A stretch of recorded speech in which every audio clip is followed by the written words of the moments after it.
ওম শ্রী গণেশায় নমঃ। সংক্ষিপ্ত মহাভারত। আজকের পর্বে নলের দময়ন্তীকে ত্যাগ, দময়ন্তীর সংকট থেকে রক্ষা, দিব্য ঋষিদের দর্শন লাভ এবং চেদি দেশে রাজা সুবাহুর মহলে দময়ন্তীর আশ্রয় লাভ। বৃহদস্য বললেন, যুধিষ্ঠির, সেই রাজা নলের দেহে এক টুকরো বস্ত্রও ছিল না, শোয়ার জন্য কোনো শয্যাদ্রব্য ছিল না, শরীর ধুলায় ধূসরিত ছিল। ক্ষুধা তৃষ্ণার কথা তো বলারই নয়। রাজার নল মাটিতেই শুয়ে পড়লেন। রাজরানী দময়ন্তীর জীবনেও কখন এমন দুঃখদায়ক পরিস্থিতি আসেনি, তিনিও সেখানে ঘুমিয়ে পড়লেন। দময়ন্তী ঘুমিয়ে পড়লে রাজার নলের নিদ্রাভঙ্গ হলো। আসলে দুঃখ এবং শোকের আধিক্যে তিনি ভালো করে ঘুমোতেও পারছিলেন না।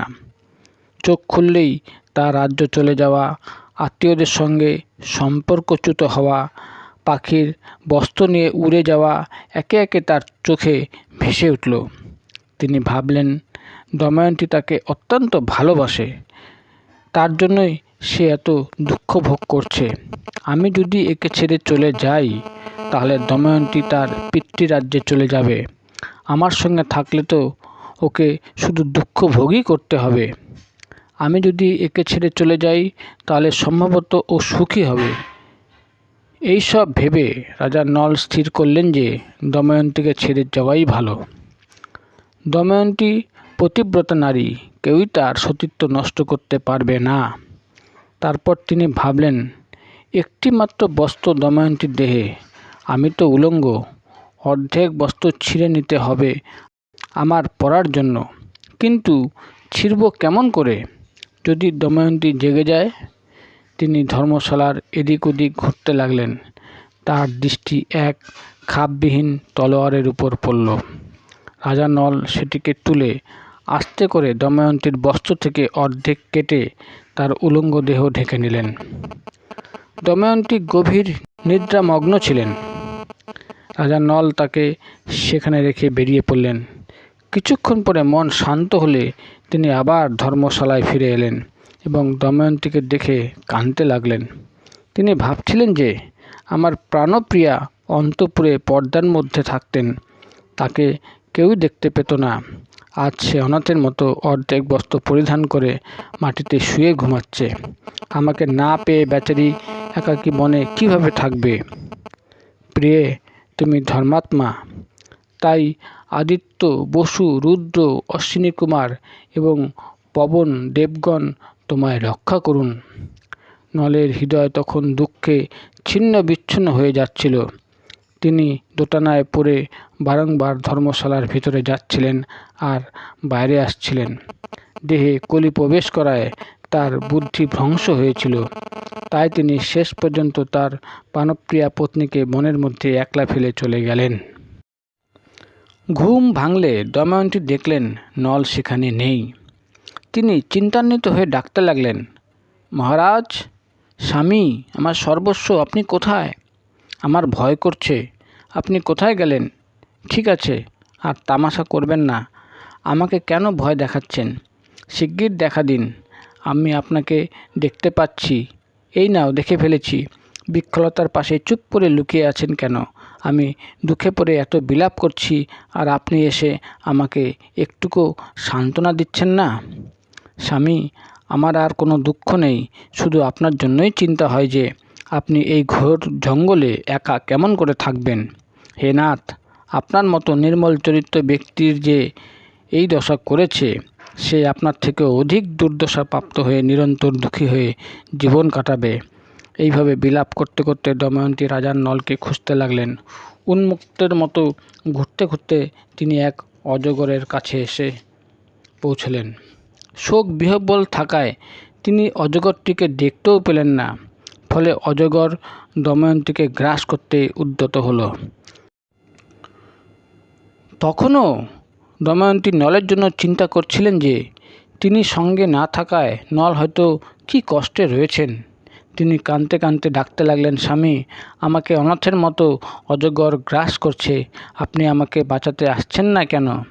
এক ব্যাট দময়ন্তীর ক্রন্দন ভরা আওয়াজ শুনতে পেল। সে দৌড়ে সেখানে এসে দেখল দময়ন্তীকে অজগর গ্রাস করছে।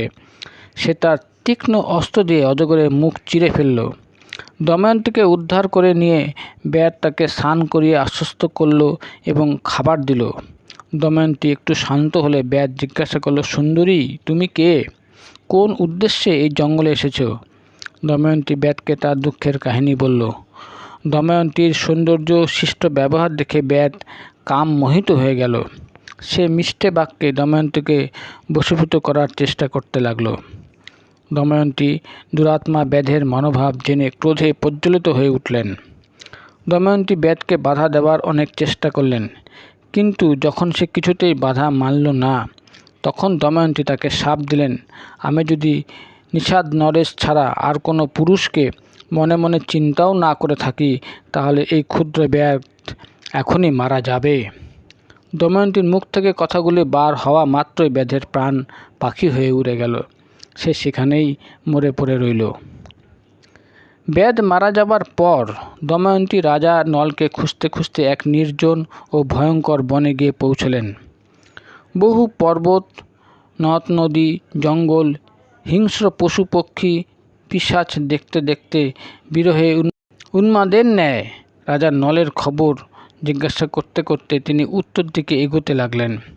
এইভাবে 3 দিন 3 রাত কেটে যাওয়ার পর দময়ন্তী দেখলেন সামনেই অতি সুন্দর বৃহৎ এক তপবন। সেই আশ্রমে বশিষ্ঠ, ভৃগু এবং অত্রির ন্যায় মিতভোজী, সংযমী, পবিত্র, জিতেন্দ্রীয় এবং তপস্বী ঋষিরা বাস করছেন। এরা বৃক্ষের ছাল বা মৃগচর্ম পরিধান করেন। দময়ন্তী কিছুটা সান্ত্বনা পেলেন। তিনি আশ্রমে গিয়ে বিনীতভাবে তপস্বীদের প্রণাম করে হাত জোড় করে দাঁড়ালেন। ঋষিরা তাকে স্বাগত বলে আপ্যায়ন করলেন এবং বললেন, বসো, আমরা তোমার জন্য কি করতে পারি? দময়ন্তী বিনীতভাবে জিজ্ঞাসা করলেন, আপনাদের তপস্যায় অগ্নি ধর্ম সুরক্ষিত এবং পশু পক্ষী সব কুশল তো? আপনাদের ধর্ম আচরণে কোনো বিঘ্ন হয়নি তো? ঋষিরা বললেন, কল্যাণী, আমরা সর্বপ্রকারে কুশলে আছি। তুমি কে? কী উদ্দেশ্যে এখানে এসেছো? তোমাকে দেখে আমরা বড় আশ্চর্য হচ্ছি। তুমি কি বন, পর্বত, নদীর অধিষ্ঠাত্রী দেবী? দময়ন্তী বললেন, মহাত্মাগণ, আমি কোনো দেবী বা দেবতা নই। আমি এক মানবী মাত্র। আমি বিদর্ভরাজ ভীমকের কন্যা। বুদ্ধিমান, যশস্বী এবং বীর বিজয়ী নিষাদরাজ নল আমার পতি। কপট দুটে পারদর্শী দুরাত্মা ব্যক্তিরা আমার ধর্মাত্মা স্বামীকে পাশা খেলায় প্ররোচিত করে তার রাজ্য এবং ধনসম্পত্তি সমস্তই ছিনিয়ে নিয়েছে। আমি হলাম তার পত্নী দময়ন্তী। তিনি এখন আমার থেকে বিচ্ছিন্ন হয়ে গেছেন। আমি সেই রণকুশল শস্ত্রবিদ মহাত্মা পতিদেবকে বনে বনে খুঁজে বেড়াচ্ছি। তাকে যদি শীঘ্র খুঁজে না পাই, তাহলে আমি জীবিত থাকব না। তাকে না পেলে আমার এই জীবন নিষ্ফল। বিয়োগ ব্যথা আর কতদিন সহ্য করব? তপস্বীরা বললেন, কল্যাণী, আমরা আমাদের তপশুদ্ধ দৃষ্টিতে দেখতে পাচ্ছি তুমি ভবিষ্যতে খুব সুখী হবে এবং কিছুদিনের মধ্যেই রাজা নলের দর্শন পাবে। ধর্মাত্মা নিষাদরাজ কিছুদিনের মধ্যেই সমস্ত দুঃখ থেকে মুক্তি লাভ করে সম্পদশালী হয়ে নিষাদ রাজ্যে রাজত্ব করবেন। তার শত্রুরা ভীত সন্ত্রস্ত হবে, বন্ধু বান্ধবরা সুখী হবে এবং আত্মীয় কুটুম্বরা তাকে নিজেদের মধ্যে পেয়ে আনন্দিত হবেন। এই কথা বলে তারা নিজ নিজ আশ্রমসহ অন্তর্হিত হলেন। এই আশ্চর্য ঘটনা দেখে দময়ন্তী বিস্মিত হলেন। তিনি ভাবতে লাগলেন, আরে, আমি কি স্বপ্ন দেখলাম? এ কী হলো? এই তপস্বীগণ, আশ্রম, পুণ্য সলীলা, নদী, ফল ফুল সমন্বিত বৃক্ষলতা সব কোথায় গেল? দময়ন্তী বিষণ্ণ হয়ে পড়লেন। তার মুখ শুকিয়ে গেল। সেখান থেকে বিলাপ করতে করতে দময়ন্তী এক অশোক গাছের নিকট পৌঁছলেন। তার চোখ দিয়ে ঝরঝর করে অশ্রু পড়ছিল। তিনি আবেগ রুগ্ধ কণ্ঠে সেই অশোক গাছকে বললেন, হে শোকরহিত অশোক, তুমি আমার শোক দূর করো। তুমি কি কোথাও শোকরহিত রাজা নলকে দেখেছ? অশোক, তুমি তোমার শোকনাশক নাম সার্থক করো। দময়ন্তী অশোক গাছকে প্রদক্ষিণ করে এগিয়ে চললেন। সেই ভয়ঙ্কর বনে নানা বৃক্ষ, গুহা, পর্বত শিখর এবং নদীর আশপাশে পতিকে খুঁজতে খুঁজতে দময়ন্তী বহু দূরে চলে গেলেন। সেখানে তিনি দেখলেন বহু হাতি, ঘোড়া, রথ সহ একদল ব্যবসায়ী কোথাও যাচ্ছে। ব্যবসায়ীদের যিনি প্রধান, তার সঙ্গে কথাবার্তা বলে দময়ন্তী জানতে পারলেন যে তারা চেদি দেশে রাজা সুবাহুর রাজ্যে যাচ্ছে। দময়ন্তীও তাদের সঙ্গে চললেন। তার মনে পতি দর্শনের আগ্রহ বেড়েই যাচ্ছিল। কয়েকদিন চলার পর তারা এক ভয়ঙ্কর বনে এসে পৌঁছলেন। সেখানে এক বৃহৎ সুন্দর সরোবর ছিল। বহু পথ চলার ফলে সকলেই ক্লান্ত হয়ে পড়েছিল, তাই তারা সেখানে শিবির স্থাপন করলেন।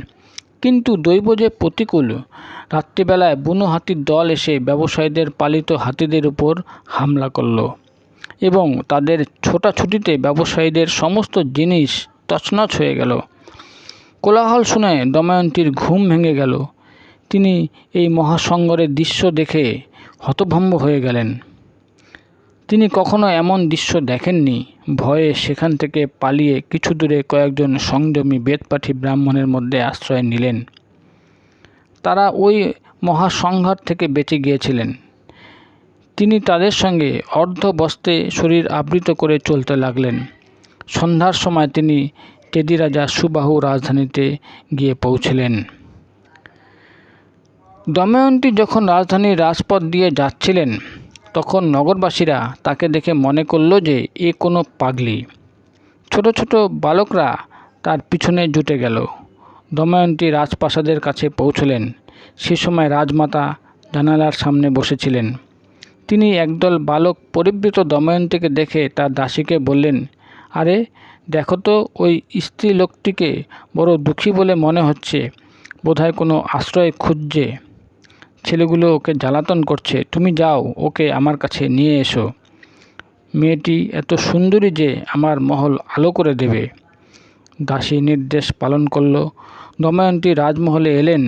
রাজমাতা তার সুন্দর দেহ দেখে বললেন, তোমাকে দেখে তো দুঃখী বলে মনে হচ্ছে, কিন্তু তোমার শরীর এত তেজস্বী কি করে হলো? বলো, তুমি কে, কার পত্নী? এই অসহায় অবস্থাতেও কেন ভয় পাচ্ছ না? দময়ন্তী বললেন, আমি এক পতিব্রতা নারী। আমি কুলীন, কিন্তু দাসীর কাজ করি। অন্তঃপুরে থাকি।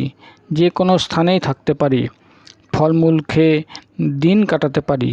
আমার পতিদেব অত্যন্ত গুণী এবং আমাকে খুব ভালোবাসেন।